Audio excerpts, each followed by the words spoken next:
Hello viewers, আসসালামু আলাইকুম। স্মার্টওয়ে online academy পক্ষ থেকে সবাইকে স্বাগতম। আজকে আমরা আলোচনা করব assistant garments technologist oven garments. যারা ওভেন গার্মেন্টসে কেরিয়ারটাকে বিল্ড আপ করতে চান তাদের জন্য আজকের এই ভিডিওটি খুবই ইম্পর্টেন্ট।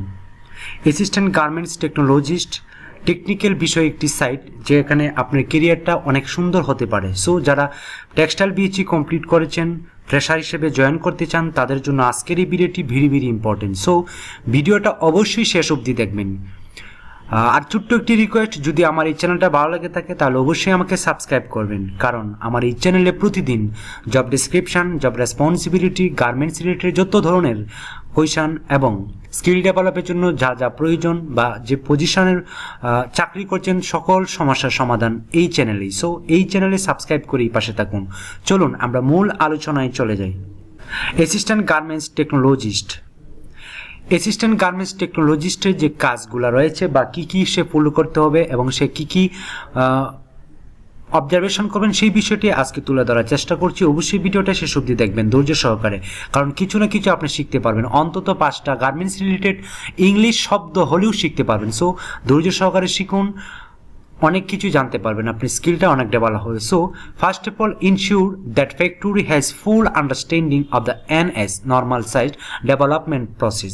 আপনাকে যদি আপনি টেকনোলজিস্ট হিসেবে জয়েন করেন তাহলে ফার্স্ট অফ অল আপনার প্রত্যেকটা প্রসেসের আপনি প্রক্রিয়া বা প্রসেসের যে ডেভেলপমেন্টের যে প্রক্রিয়াগুলো রয়েছে সেগুলো আপনাকে অবশ্যই বুঝতে হবে এবং জানতে হবে। দেন আপনি ভালো একটি কাজ করতে পারবেন। সো প্রসেস ডেভেলপ নিয়েই সাধারণত কাজ করে টেকনোলজিস্ট যারা আছে, যেমন আই ডিপার্টমেন্ট, তারা প্রসেস ডেভেলপমেন্ট নিয়ে কাজ করেন। সো আপনাকে অবশ্যই ফ্যাক্টরি ফুল প্রসেসগুলা মোটামুটি বা বেসিক একটি ধারণা রাখতে হবে। Need to work with designer, অর্থাৎ আপনার ডিজাইনারের কাজগুলো আপনার বুঝতে হবে। ডেভেলপমেন্ট মার্চেন্ডাইজার, মার্চেন্ডাইজার কীভাবে ডেভেলপ করে সেই প্রসেসগুলো আপনাকে জানতে হবে। And factories to ensure detailed and accurate sample pack is given out on first time, অর্থাৎ আপনাকে ডিজাইনের চাহিদা রয়েছে, মার্চেন্ডাইজার কীভাবে ডেভেলপ করছে সেই প্রসেসগুলো আপনি জানার পরে আপনার ফ্যাক্টরি যে কার্যকলাপ রয়েছে সেগুলো সকল কিছু আপনাকে জানতে হবে এবং একটি স্যাম্পল ফার্স্ট টাইমই আপনাকে ডেভেলপ করে দেখাতে হবে। দেন আপনি বাল্ক প্রোডাকশনে যেতে পারেন। Clear instruction regarding stitching and finishing, আপনাকে অবশ্যই সুইং অথবা সেলাইয়ের যে ইনস্ট্রাকশন রয়েছে সেই বিষয়ে আপনাকে জানতে হবে। ক্লিয়ার একটি আইডিয়া আপনাকে জানতে হবে বা যে ইনস্ট্রাকশন দেওয়া আছে সেই ইনস্ট্রাকশন সম্পর্কে আপনাকে ধারণা রাখতে হবে। অ্যান্ড ফিনিশিং সম্পর্কেও আপনার ধারণা রাখতে হবে। সো আপনারা যারা গার্মেন্টসে বা ওভেন ফেব্রিকে জয়েন করতে চান বা টেকনোলজিস্ট হিসেবে যারা কেরিয়ারটা ডেভেলপ করতে চান তাদের জন্য খুবই ইম্পর্টেন্ট এই ভিডিওটা। Correct block reference and accurate size specification, আপনাকে কারেক্ট ব্লক রেফারেন্স সম্পর্কে জানতে হবে, অ্যাকুরেট সাইজ সম্পর্কে জানতে হবে। প্রত্যেকটা ফ্যাক্টরিতেই যে পণ্যটাই হোক না কেন কোনো না কোনো সাইজ থাকে, L size, M size, S size, এই সকল বিষয়ে আপনাকে অবশ্যই জানতে হবে। Assist factors at every stage of development, অর্থাৎ আপনাকে প্রত্যেকটা স্টেজে আপনাকে ডেভেলপ করতে হবে। ফ্যাক্টরির যত ধরনের প্রসেস রয়েছে, একটি গার্মেন্টস বা একটি ওয়ার্ডার ডেভেলপ করার জন্য, প্রোডাকশন করার জন্য যত ধরনের স্টেজ রয়েছে বা প্রসেস রয়েছে সকল প্রসেসে আপনাকে ডেভেলপ করতে হবে। Fit process to ensure a smooth approval process, আপনাকে একটি ফিট প্রসেসে অবলম্বন করে আপনি অ্যাপ্রুভাল একটি পণ্য ভাইয়ের রিকোয়ারমেন্ট অনুযায়ী যে প্রসেসটা ডেভেলপ করার কথা সেটা আপনাকে করতে হবে এবং সেই অনুযায়ী আপনাকে অবশ্যই অ্যাপ্রুভ নিয়ে আসতে হবে। Ensure there is no conflicting information regarding development, অর্থাৎ আপনাকে অবশ্যই নিশ্চিত করতে হবে ডেভেলপমেন্টের যে ইনফরমেশন রয়েছে বা বায়ারের কাছ থেকে যেগুলা রিকোয়ারমেন্ট রয়েছে সেগুলা আপনাকে অবশ্যই ডেভেলপ করতে হবে।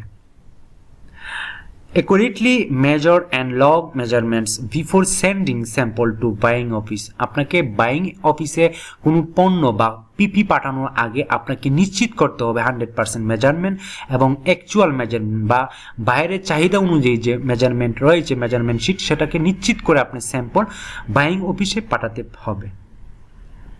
Working with buyer technologies to ensure the most effective route for approval, অর্থাৎ আপনাকে বায়ার টেকনোলজিস্ট যে ইনফরমেশান আপনাকে দিয়েছে বা ইনস্ট্রাকশন যে দিয়েছে সেই ইনস্ট্রাকশনগুলো আপনাকে ফলো করে আপনাকে অবশ্যই সেই রুট এবং অ্যাপ্রুভাল পাঠাতে হবে।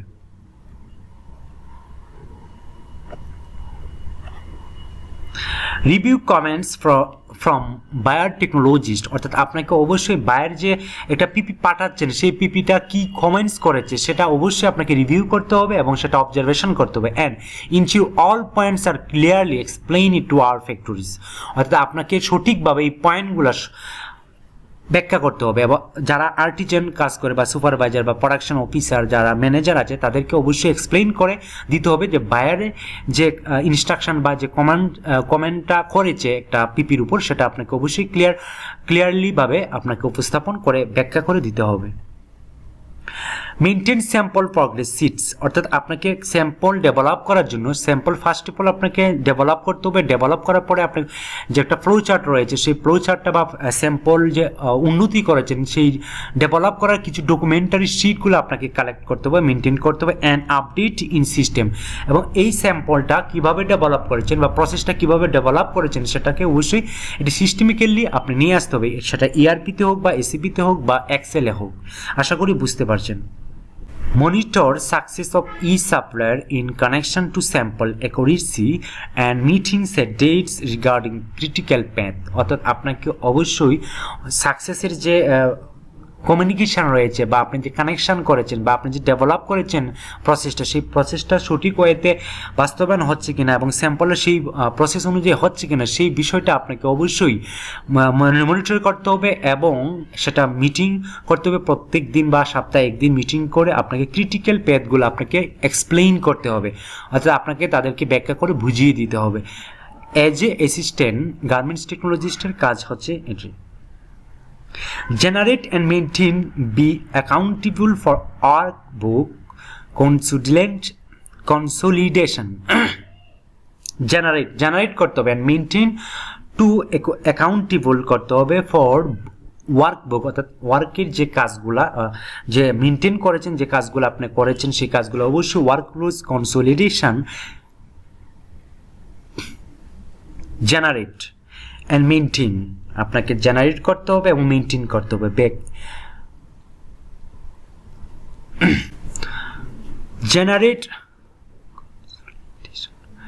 Generate and maintain B accountable, আপনাকে অবশ্যই জবাবদিহিতা আওতায় নিয়ে আসতে হবে এবং জেনারেট করতে হবে, মেনটেন করতে হবে ফর ওয়ার্কবুক কনসোলিডেশন, অর্থাৎ আপনাকে ওয়ার্কবুকে অবশ্যই সেটাকে সংরক্ষিত রাখতে হবে, সেটা ডকুমেন্টেশন করতে হবে এবং জবাবদিহিতার আওতায় নিয়ে আসতে হবে। And maintenance from white seal first fit sample request through to gold seal, অর্থাৎ আপনাকে সেই অনুযায়ী গোল সেট করতে হবে। আপনি একটি প্রোডাক্ট তৈরি করলেন, একটি প্রসেস ডেভেলপ করলেন, সেই প্রসেসটাকে ডেভেলপ করার পরে যে কমপ্লিট একটা আপনি স্যাম্পল করেছেন বা ফার্স্ট স্যাম্পলটা সেটা অবশ্যই আপনি হ্যাঙ্গার করতে হবে বা সেই অনুযায়ী গোল সেট করতে হবে এবং বাল্ক প্রোডাকশনে সেভাবেই নিয়ে যেতে হবে।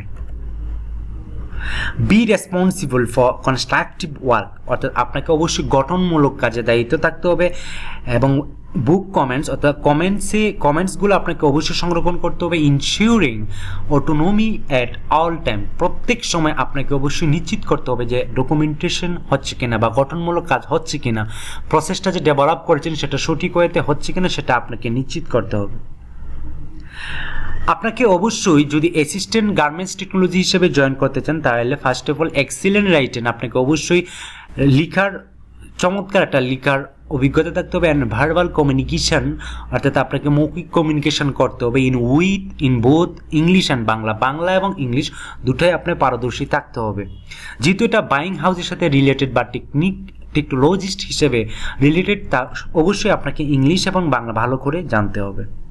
স্ট্রং প্রবলেম সলভিং, আপনাকে অবশ্যই সমস্যাগুলো অবশ্যই স্ট্রংলি সমাধান করতে হবে। অ্যান্ড ডিসিশন মেকিং স্কিল, আপনাকে অবশ্যই ডিসিশন মেকিংয়ের স্কিল থাকতে হবে with attention to detail and process orientation, আপনাকে অবশ্যই সেটা প্রত্যেকের সামনে একটা ওরিয়েন্টেশন করতে হবে আপনার যে ডিসিশন মেকিং বা সলভিং প্রবলেম সলভিং, সেই যে আপনার এক্সপিরিয়েন্সগুলো রয়েছে বা একটি অর্ডার ডেভেলপ করেছেন বা প্রসেস ডেভেলপ করেছেন সেটার ইনস্ট্রাকশন বা ওরিয়েন্টেশন আপনাকে করতে হবে, সেটা মান্থলি হোক বা উইকলি হোক। As a assistant garments technology হিসেবে আপনাকে এই কাজগুলো করতে হবে।